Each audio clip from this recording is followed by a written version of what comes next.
Hello दोस्तों, अंजना के channel में आप सभी का हार्दिक स्वागत है। तो आइए दोस्तों, आज हम जानते हैं माता सीता के बारे में। आज हम रामायण काल में चलते हैं कि माता सीता का जन्म कैसे हुआ था। दोस्तों, एक बार की बात है दोस्तों कि महाराज जो जनक थे, उनके जो मिथिला नगरी थी उसमें राजा जनक का राज्य था। एक बार मिथिला में बहुत बड़ा अकाल पड़ा, वर्षा नहीं हुई, खेती सूख गई, प्रजा परेशान थी।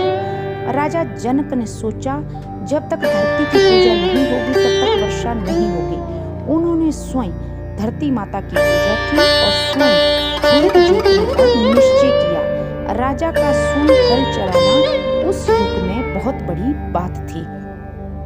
दोस्तों, हल जोतते समय भूमि से अचानक हल किसी चीज से जोर से टकराता है। जब राजा जनक देखते हैं कि हल के नोक से कोई चीज टकराई तो उन्होंने खुदाई करवाई और वहां से छोटी सी कन्या मिट्टी से प्रकट हुई। दोस्तों, जैसे ही वो कन्या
थी, तभी तो उन्हें जानकी, वैदेही और भूमिपुत्री कहा गया है। दोस्तों, जब सीता माता विवाह योग्य हुई तब राजा जनक ने एक स्वयंवर आयोजित किया। शर्त ये रखी कि जो शिव जी के धनुष को उठाकर तोड़ेगा वही सीता का वर बनेगा। अनेक राजा आए पर सफल नहीं हुए। इस पर जो राजा जनक थे वो बहुत निराश होते हैं।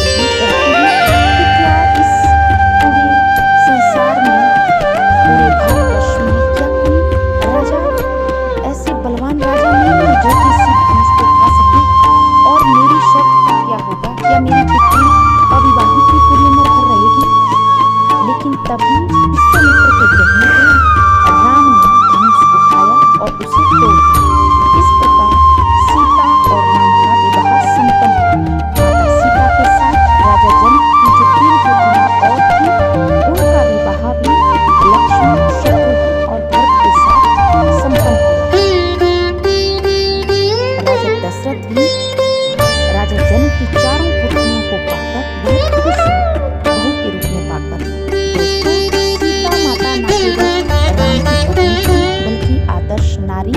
आदर्श पत्नी और धरती की गोद से जन्मी एक देवी थी। उनका जन्म हमें सिखाता है कि भक्ति, तपस्या और संकल्प से चमत्कार संभव है। दोस्तों, माता सीता त्याग की प्रतिमा